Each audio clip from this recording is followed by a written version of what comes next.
Ngayong hapon, isang lalaki ilang ulit na hut-hutan ng pera nang naka-chat niya online. Napansin ko na nakataas yung phone niya. Sinabi niya na isi-spread ko tong video mo. 10 taong gulang na bata, pinangakuan ng 8,000 piso kapalit ang sex video. Anong sunod na request naman niya? Picturein ko daw po yung gamit ko na panty kahapon. 15 anyos namang dalagita, inalok ng cellphone at alahas kapalit ng hubad niyang larawan. Ayun po yung isa sa mga kinakatakutan ko na baka po ikalat niya at pakita ng mga classmate ko, mga kaibigan ko. At sextortionist ng isang dalaga, dating boyfriend raw niya. Binablock niya na po sa akin na hanggat hindi daw po ako nagsisend ng iba pang picture, hindi daw po nag-delete. Alam niyo bang nitong nakaraang 2023, humigit kumulang 1 bilyong piso ang natangay ng mga scammer sa Pilipinas? Ganyan na kalala ang problema. Parang industriya na ang pambubudol. At di lang dumarami, kundi lalo pang humuhusay ang mga kawatan. Kaya tayo naman, di na dapat nagpapakabiktima.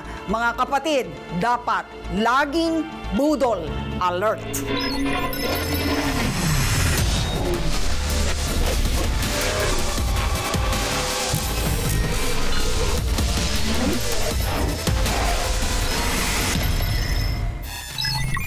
Okay, cyber sextortion. Alam natin ang cyber online. Alam natin ang sex, syempre. Alam din natin ang extortion, pangingikil. Bakit sextortion, Rainiel? Una, Luchi, no? Cyber. Ibig sabihin lahat yan. Online. Kasama ang social media.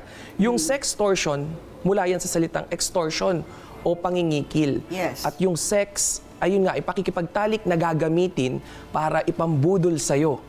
So, cyber sextortion. So, online na pang-extort gamit yung mga sex video na nakuhanan sa'yo. Okay, anong modus dyan? Dating app ba yan? Meet up ba yan? Paano ang modus dyan sa particular na case study mo? Luchi, eto nga no, hindi ka maniniwala dahil ang simpleng hi-hello sa isang simpleng messaging app na mismong ikaw ginagamit mo, doon sila nagkatagpo. Basta na lang tinext, At nag-hello lang. Hello, hi, nagkasundo, nagtalik, at yung video ng pagtatalik ang ginamit sa pambubudol, Luchi.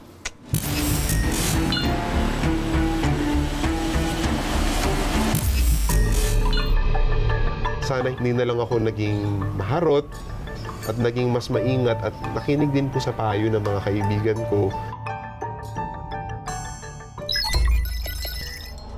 Itatago natin siya sa pangalang Ben.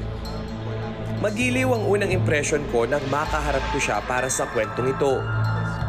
Palakaibigan at masayahing tao kahit daw sa mga bagong kakikilala pa lang. Yun nga lang, hindi niya inaasahang matitisod siya sa isang patibong. Paano ba kayo nagkakilala nitong naka-chat mo?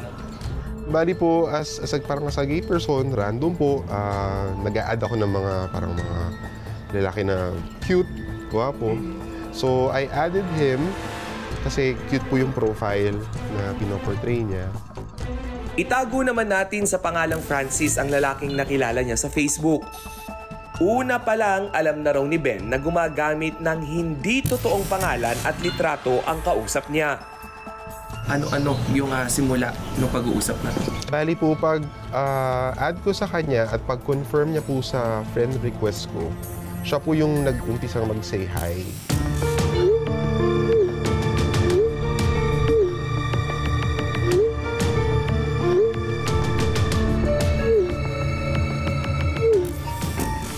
So, surprising po yun kasi usually, parang as a gay person, you add a cute guy, ako po yung mauuna. Pero siya po yung nag-say ng hi, nag-hi din po ako. Tapos biglang, sabi niya, right there and then, sinabi niya, can we meet? Yung term din po na word na meet sa meet up, parang technically parang sexual invitation na siya.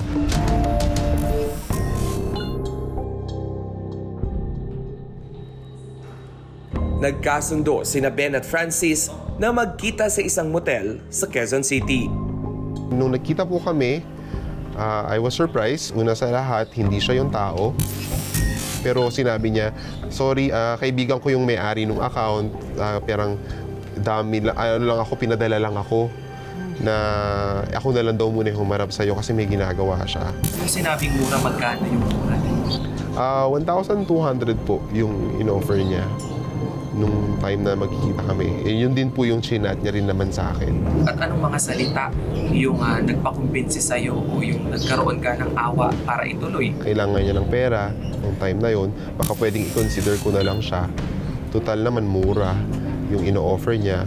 And eventually, sabi ko, sige, payag na ako.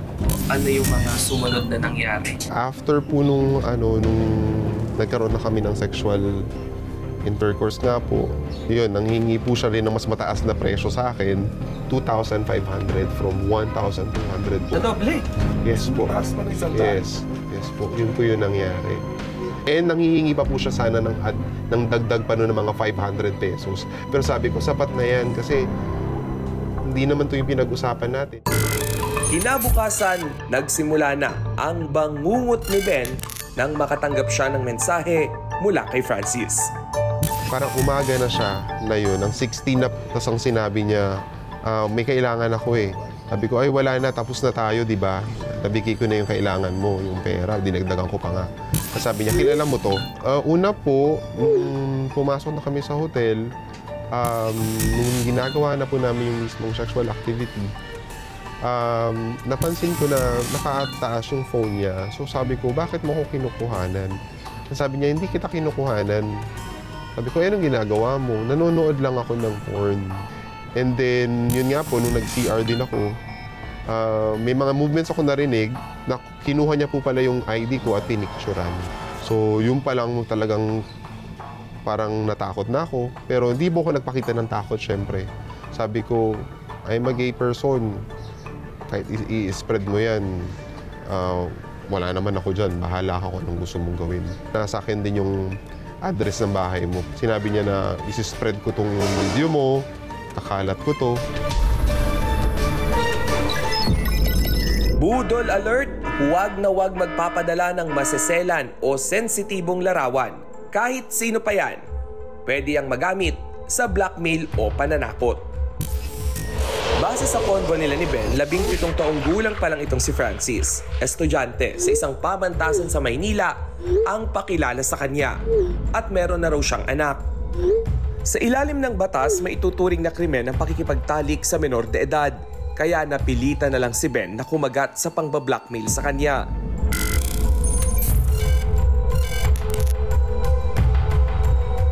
December 16, bandang mga 3 a.m., nag-send po ako ng 6,000 pesos. Tapos po, bandang 11 a.m., na hinihingi sa akin is 11,000. Nag-send po ulit ako ng 5,000 para makumpleto po yung 11,000 na hinihingi niya nung araw na yon. So, parang sabi ko, tapos na yan, nakabayad na ako sa'yo, wag mo na akong guluhin. So, una, umagri siya. Pero eventually, after a day or two, andyan na naman siya. Makailang ulit pang nanghuthot si Francis ng pera kay Ben. Umaga, tanghali, gabi, umulan o umaraw, walang piniling oras o panahon. Kahit nga raw 10 oras ng gabi, nang bubulabog pa ito sa pagtulog. Hindi tumigil ang sextortion ni Francis kahit noong nagpunta siya sa ibang bansa para sa isang business trip. Sextortion po, coming from its word, meron doon pong sex and extortion.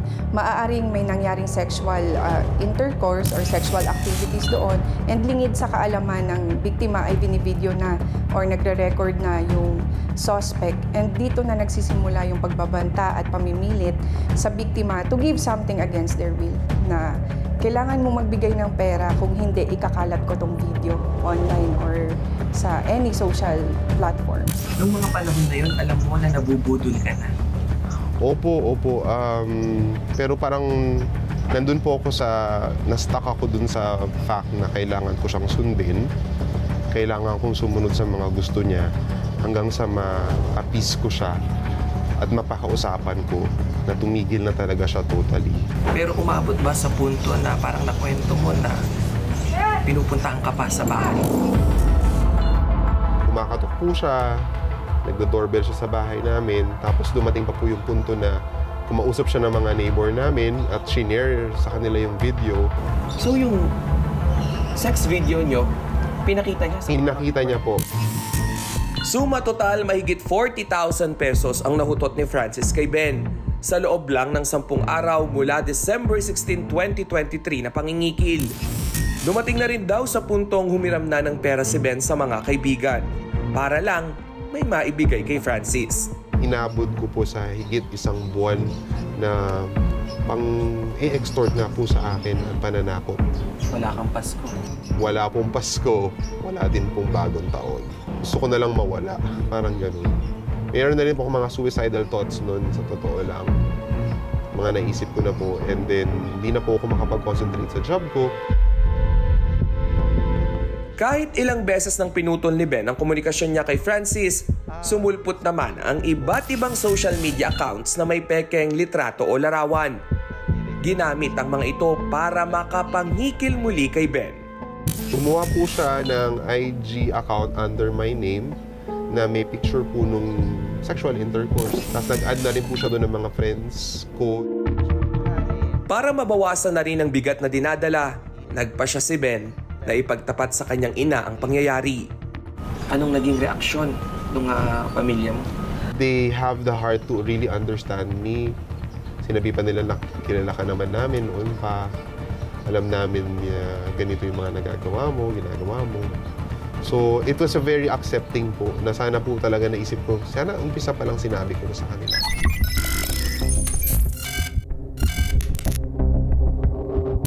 January 16, 2024, muling nagpadala ng mensahe si Francis kay Ben. Pero sa puntong iyon, napuno na ang salop. Nilakasan ko po talaga yung loob ko. Pumunta po ako noong January 17, mga bandang hapon po ito sa QCPD, Cybercrime Division. And dun po, nag-report po ako agad. Kasi yung iba gumagamit ng fake identities eh. Lalong-lalo na sa Facebook, hindi naman pangalan nila yung ginagamit nila dun.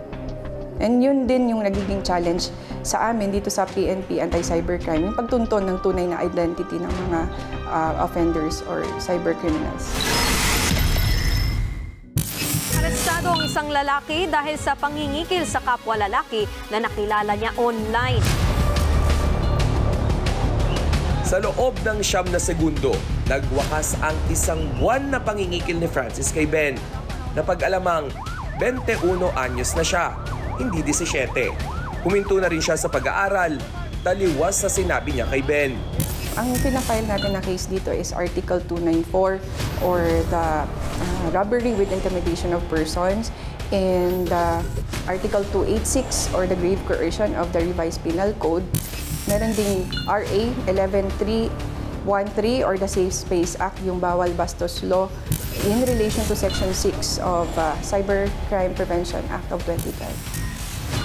Pansamantalang nakalaya ang sospek na si Francis matapos makapagpiyansa ng halagang 100,000 piso. Nahaharap naman siya sa parusang prison mayor na kapag napatunayang nagkasala sa mga isinampang kaso, maaari siyang makulong ng 6 na taon at 1 araw hanggang 10 taon. Sinikap naming kunin ang panig ni Francis pero wala kaming inabutan sa address niya. Oo, Ben, kumusta ka naman ngayon? Ongoing po yung hearing.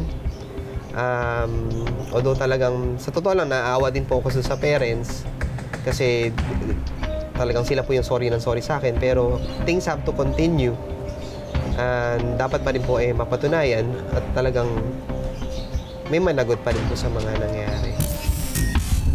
Sakaling magkadaupang palad kaming muli ni Ben, sana bumalik na ang dating positibong pananaw niya sa buhay at makabawi sa isang masamang panaginip.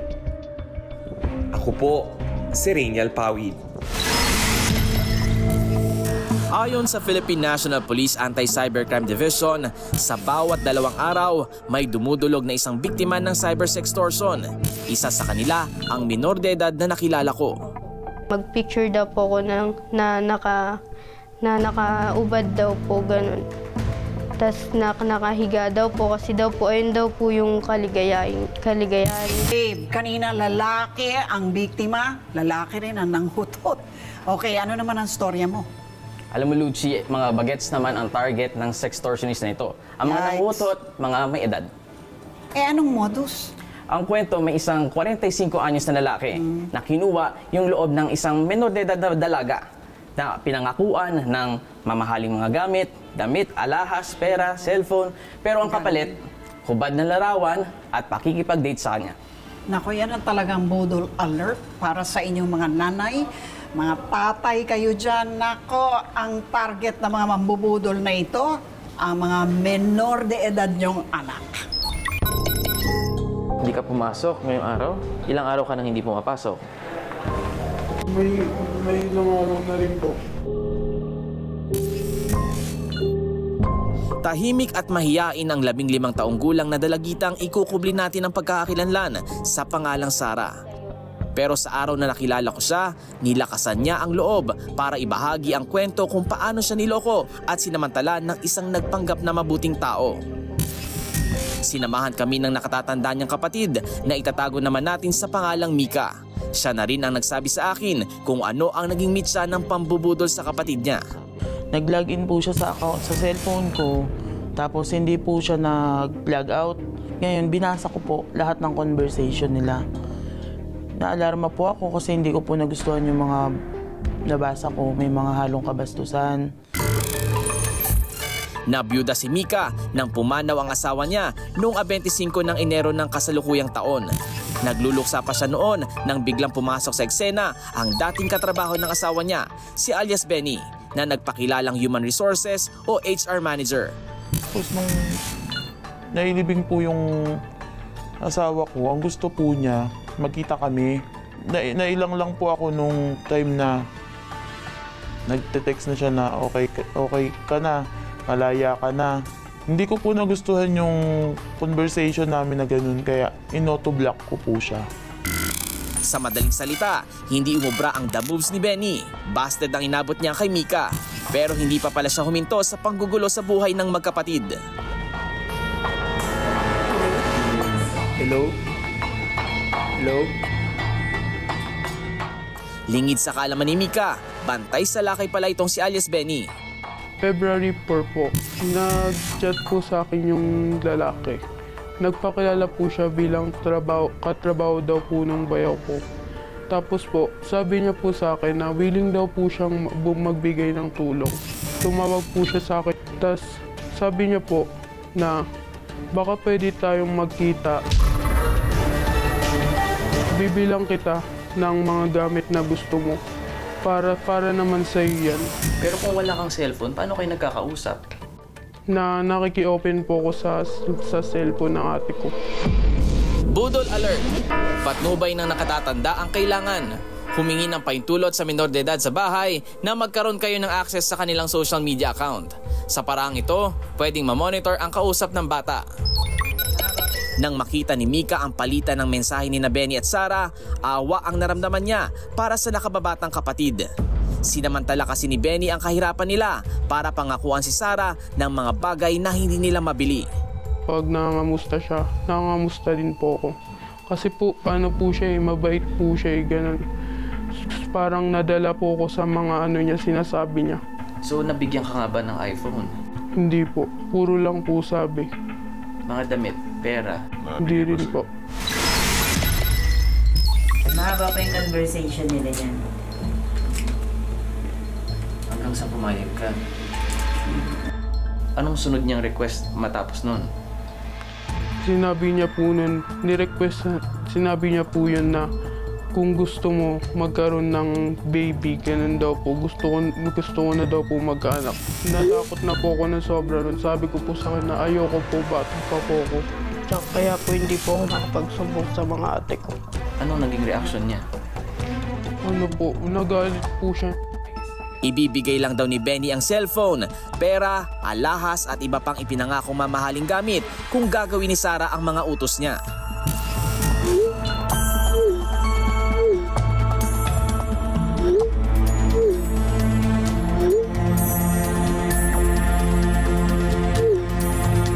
Nire-request niya po na mag-picture daw po ako na nakaubad daw po, ganun.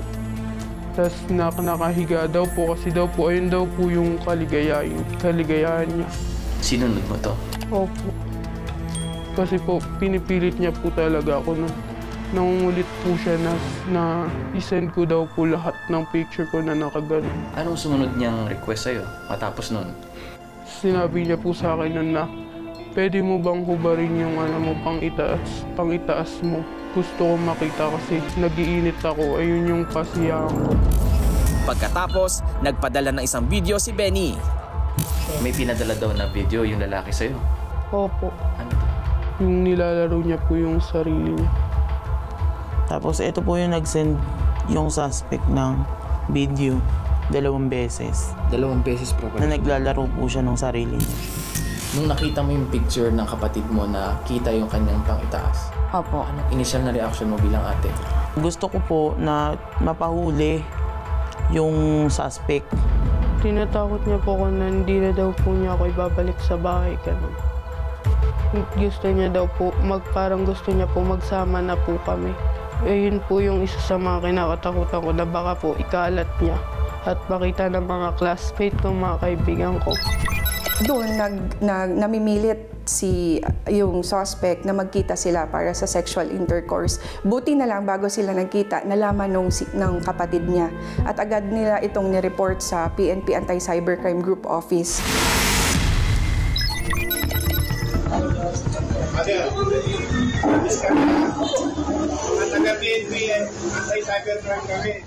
Hindi na nakapalag si alias Benny, 45 years old, nang arestuhin sa Paco, Maynila nitong February 12. Ginagawa ko, may violation yan, no, sa online sexual abuse and exploitation of child. If very common sila sa'yo, dadaling ka namin sa opisina. O ito, babasahan kita ng mga karapatan mo, ha? May karapatan kang manahimik. Depensa ng suspect, meron silang relasyon ng dalagita. Ito po ay release for further investigation kasi kailangan pa po natin mag-gather ng evidence to prove the guilt or para mapatunayan na may offense yung offender po. Bagamat pansamantalang nakalaya, naghihintay pa rin ng resolusyon sa kasong isinampa ni Sarah. Malalaman ng pasya ng piskalya sa loob ng 60 araw.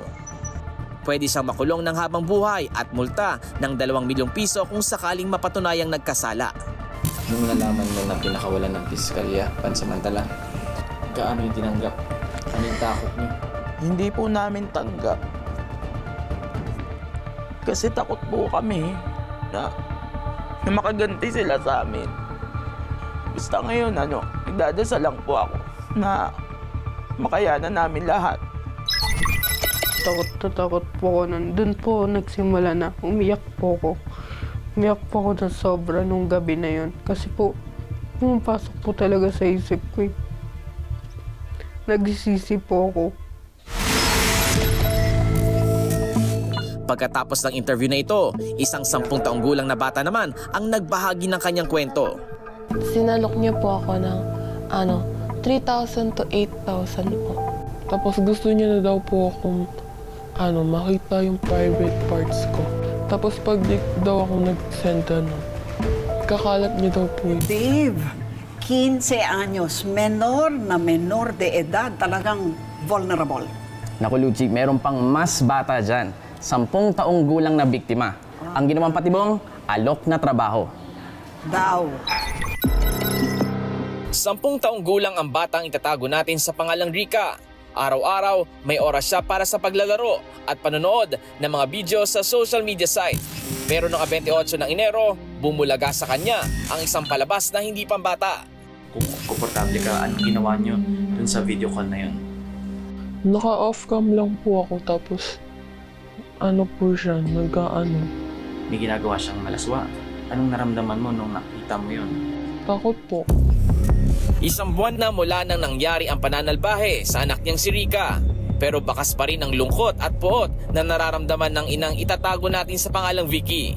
Bukod sa kabastusan, mambubudol pa raw itong itatago natin sa pangalang Willie. 26 na taong gulang na may nakatalang address sa General Mariano Alvarez, Cavite. Nalaman ni Vicky na may masamang nangyari sa anak niyang si Rica nang makatanggap ng isang emergency call mula sa panganay niyang anak. Nagkataong may dinalaw siyang kamag-anak sa ibang lugar nung araw na yon. Ano yung mga inisip mo na posibleng nangyari? Kasi syempre bumabiyahe kayo mula Cavite hanggang Manila. Ano yung mga pumasok sa isip niyo? So, inisip ko, anong klaseng chat na emergency? Parang ganun. Chat ba na may nagawa ba siya? Or bakit kayong dalawa yung damay? Pares anak ko pa ang damay. So parang bothered kami anong klaseng emergency. So no clue, medyo mahina kasi yung signal. So talagang pinilit na lang namin magbiyahe ng mabilisan. Nasagot ang tanong na ito nang si Rica na ang nagkwento tungkol sa isang friend request sa Facebook. Paano nga ba nagsimula yung conversation niyo sa Facebook? Una po, nag-add po siya sa akin.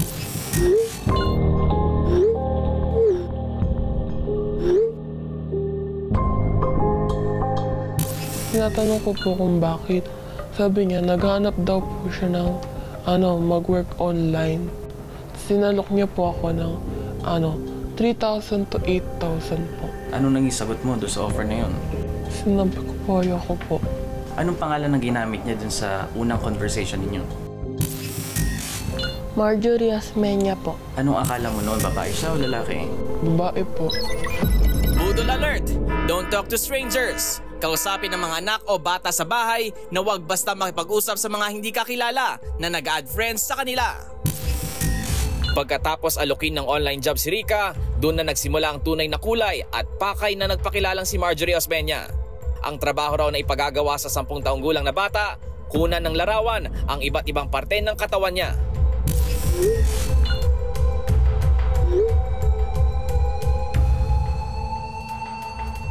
Sabi niya po, madali lang daw po yan, kakausap ko lang daw po ng client.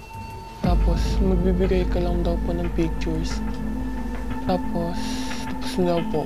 Anong una mong binigay na picture? Anong unang request niyang picture? Yung chan ko po. Okay na po yun. Tapos, sinend niya na daw po yun sa client. Siya na daw po kakausap. Tapos, sabi niya na daw po, legs naman daw po. I-edit niyo daw po yun. Sabi ko, last na po yun, ayoko na. Anong sunod na request naman niya? Picturein ko daw po yung gamit ko na panty kahapon.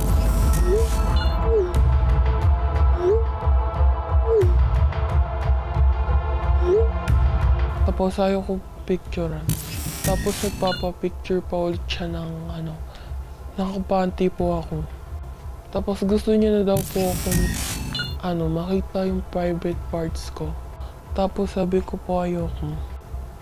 Tapos pag di daw ako nag-send kakalat niya daw po yun. Mag-video call daw po kami, naka-open camera daw po. Nagsumbong na po ako sa kuya ko. Kasi po natatakot na po ako. Tapos si kuya na po yung nag-chat. Nabasa ng 15 taong gulang na kapatid ni Rica na itatago naman natin sa pangalang Rafi ang mga mensahe ni Marjorie Osmeña. Pero alerto si kuya, alam niyang tumitsyempo ang mambubudol na gawin ni Rica ang kalaswaang pinapagawa sa kapatid niya. Tumatawag po kasi siya sa messenger hanggang, ayun nga po, nakita ko po, habang nasa CR po yung lalaki, habang ka-video call, kasi ako po naka-off cam. Kala niya po yung kapatid niya na po yung kausap ko. Hindi niya alam ako na po yung kausap niya nun.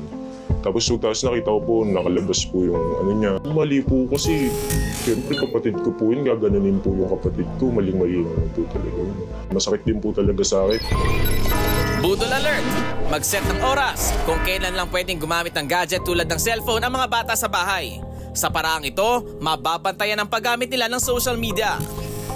Pero pagkatapos, nag-offline na account ni Marjorie Osmeña. Tamang hinala na kagad si Rafi. Alam na niyang sina Marjorie at ang salbahing nakipag-video call ay iisang tao lang. Itinago natin kanina ang pagkakakilanlan ng lalaking ito bilang Willie. Sinasama niya po yung kapatid ko, gusto niya po mag-ikot-ikot. Ginamit itong suspect yung personal account niya. Doon na-identify na lalaki siya, nandun yung mukha niya. Tumupad si Rafi sa kasunduan nila ni alias Willie. Pero sa pagkakataong iyon, kasama na niya ang mga tauhan ng barangay. Natimbog sa entrapment operation ang suspect bago na i-turn over sa mga pulis. Ikaw ay meron din karapatan kumuha ng iyong sarili mong abogado. Kung wala kang kakayahan, ito ay magkakaroon. Namimilit yung suspect na makipagtalik sa kanya. Kaya agarang nag-report sila sa PNP Anti-Cybercrime Group Office together with her guardian. And it resulted din po sa successful arrest ng offender. So, ang scam kasi o ang cybercrime, ito yung great equalizer. May mga doktor, may teacher, may principal, may nagtitinda sa palengke, babae, lalaki, lahat pwedeng mabiktima. So, ang nakikita namin ngayon, matatalino itong mga scammer. In 24 hours, dapat i-report mo agad para may pag-asa pang mahabol yung scammer o ang hacker sa'yo. Nakakulong pa rin si alias Willie at nahaharap sa patong-patong na kaso. Sinikap namin kunin ang kanyang panig pero tumanggi itong humarap sa amin. Yung kasong isinampa dito ay Article 286 or grave coercion of the Revised Penal Code, and since minor po yung victim, sinampahan din po siya ng Republic Act 11930 or yung OSAEC and CISAM Act natin. Yun yung anti-online sexual abuse and exploitation of children and anti-child abuse, sexual abuse and exploitation material. Yung sa punishment or penalty, nakadepende po yun sa gravity of the offense.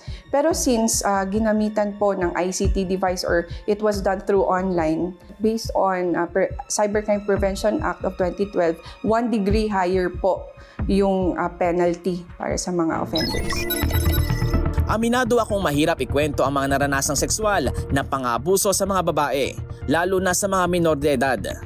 Puro kasi kami lalaki sa pamilya.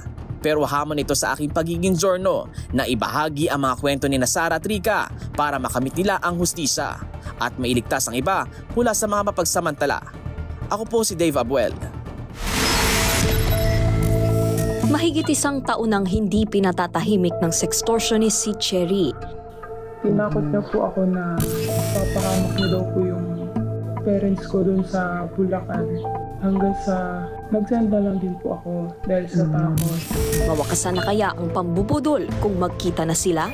Nikki, alam mo, ang madalas nang bubudol sa atin, mga hindi natin kakilala, no? Yung nagpapakilala nga sila na kung ano man sila kunyari at tayo naman naniniwala, di ba? Yan ang mga nambubudol. Pero Luchi, sa kasong ito, ang sinususpetsa niya ay ex niya. Ex niya? Dati niyang karelasyon. Teka, bakit niya ibubudol yun? Minsan kasi hindi lang pera ang motibo, Luchi. So merong mga kaso na yung suspect ay masyadong obsessed o merong labis na pagkahumaling dun sa ating biktima. Ako, nakakatakot yan.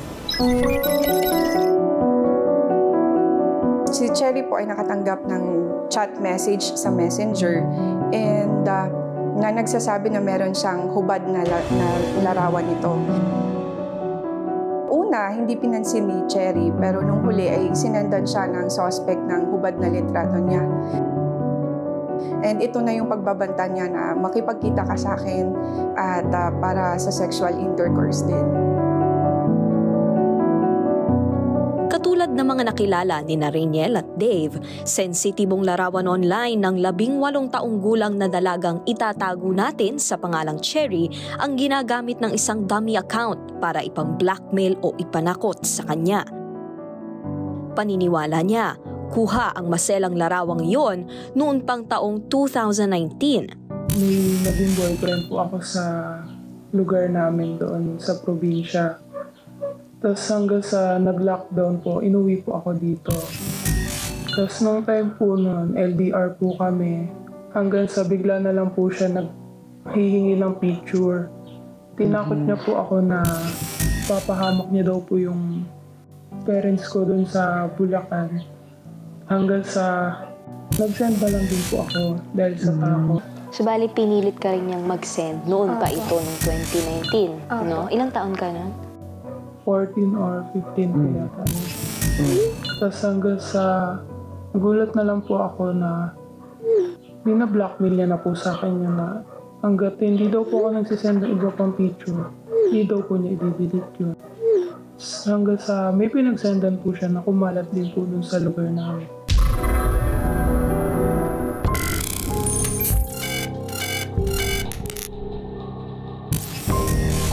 Nagsilbing malaking aral kay Cherry ang nangyari. Handa na raw sana niyang burahin ang mapait na yugtong iyon. Nang isang araw, may nag-chat sa kanya, kalapit ang isang lumang larawan.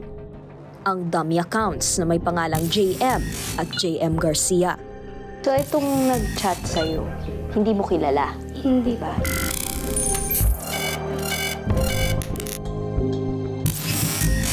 Akala ni Cherry, nagising na siya sa isang masamang panaginip. Pero may mga panibagong demand si JM na hindi na niya kayang masikmura. Pinapili siya nito. Kuna ng sarili ng walang saplot pang itaas o makipag-video call ng nakahubad. Kung hindi niya ito gagawin, nagbanta si JM na gagawing viral ang sensitibong larawan niya.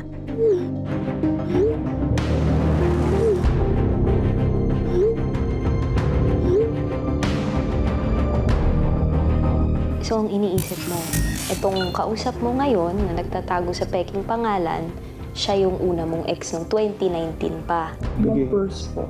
Kasi po siya po yung part na sa akin na pag di ka nag-send ng video, ikakalap ko to sa lahat. Malalaman to, pati dyan sa inyo nasisira ka. Ginanon niyo po. Budol alert! Huwag nang patagalin ang pangbablackmail at pananakot ng mga online kawatan. Pumunta ka agad sa barangay para humingi ng tulong o ipablatter agad sa pinakamalapit na tanggapan ng pulis.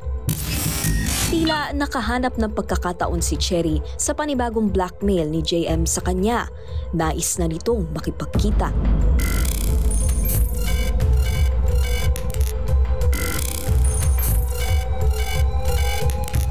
Gumagawa po siya ng ibang account pero hindi ko na po confirm.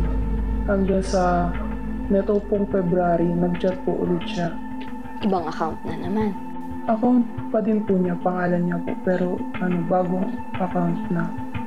Tapos anong hinihingi nitong bagong account? Pumayag po yung guy na makipagkita. Masilo na kaya ang madulas na mambubudol?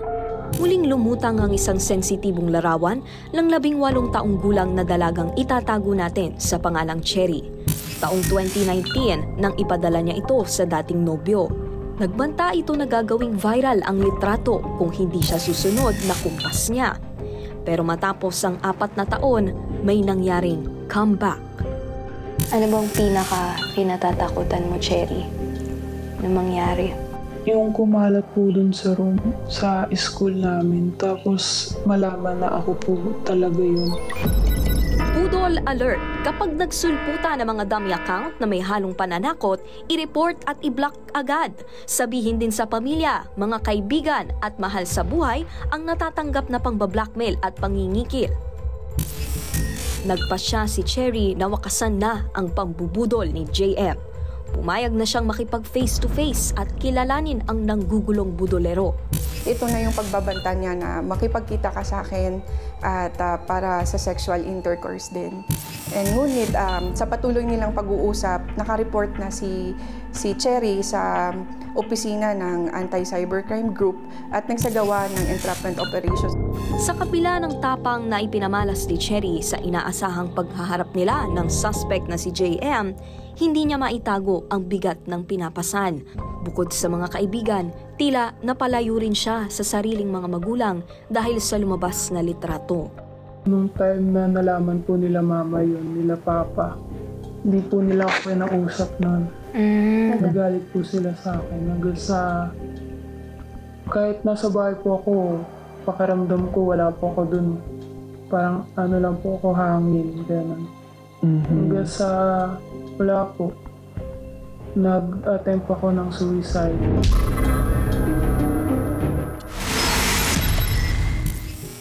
Makatulong sana ang pagsama ko kay Cherry sa isang espesyalista. Unang hakbang ito para sa paghilom. Pero kailangan din daw marinig ng mga magulang ni Cherry ang payong ito. Pinakauna sila ay mga biktima na humihingi ng tulong, nagsasamo ng pag-iintindi. Kasi sa panahon ngayon sila ay mag-isa sa kanilang isip. Isipin din natin na hindi rin ginusto ng bata na mangyari ito sa kanila. So, may dinadamdam na sila. Huwag na tayong dumagdag. Lahat ng biktima ng kasong sexual na pang-aabuso may sugat na matagal maghilom, anumang kasarian o edad. Katulad ni Cherry, sumangguni rin sa espesyalista si Sarah. Be there for them regardless of whether they use social media or not. Huwag natin isisi lahat sa social media. Nasa guidance pa rin ito ng mga magulang. Meron kaming mga parang general principle na binigay lang para maiwasan ang scam. Una, magduda. May nag-offer sa'yo ng trabaho. Magduda ka kagad, ba't nag-offer doon ng trabaho? Hindi naman ako naghahanap. So pangalawa, mag-snub ka. So hindi masamang isnabin itong mga to kasi mga kriminal itong mga to. Ang pangatlo, kailangan natin magsumbong. Sa mga kababayan natin na nakakaranas nito or nabibiktima nito ay huwag po magdalawang isip na pumunta sa anti-cybercrime group offices kasi open naman po kami 24/7 para po paglilingkuran sila.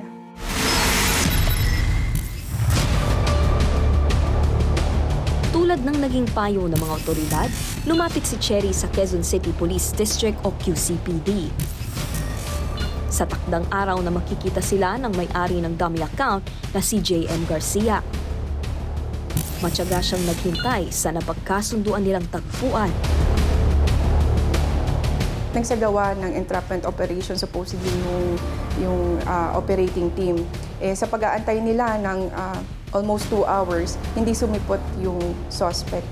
Kaya sa ngayon, patuloy pa din nilang minomonitor yung conversation or pag-uusap ng biktima at saka ng suspect para sa susunod na entrapment operation. Pinatutunayan lang ng mga kwento ni Ben, Sarah, Rica na walang pinipiling kasarian, edad o katayuan sa buhay ang pangbubudol ng mga cyber sextortionists. Hindi na nakapalag ang lalaking ito. Ang mga nahuli na ng otoridad, malaya na, malaya pa, at pwedeng naghahanap lang ng panibagong biktima.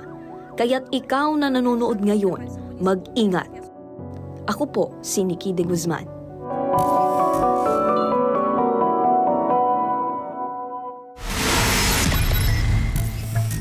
Maraming kabutihang dulot ang internet, pero marami ring panganib dahil nagkalat ang mga mapagsamantala. Kaya kung may red flag, unfriend, unfollow, block agad-agad. Higit sa lahat, isumbong ang mga cyber scammer para last na nila yan. Ako po si Lucy Cruz Valdez. Tandaan, maging alerto, huwag magpabudol. Budol alert sa susunod na linggo. Mga caregiver sa halip na makatulong, na merwisyo pa. Diyos ko naman! Nanginginig ako, hindi ako makapaniwala kasi yun yung buong savings ko eh. Yung savings ko for so many years, pinag-ipunan ko yun, pinaghirapan ko yun, naging 80 pesos. Kahina-hina na text message. Wag mapabudol. Porsyentong too good to be true. Kapag may salakay sa pera mo, wag mapabudol. magduda ka na. Kahina-hina na text message. Sigurado kaming Huwag ka lang dumagdag sa mga numero. Laging mag-ingat, maging alerto, huwag magpabudol. too good to be true. Sigurado kaming yan. Huwag magpabudol.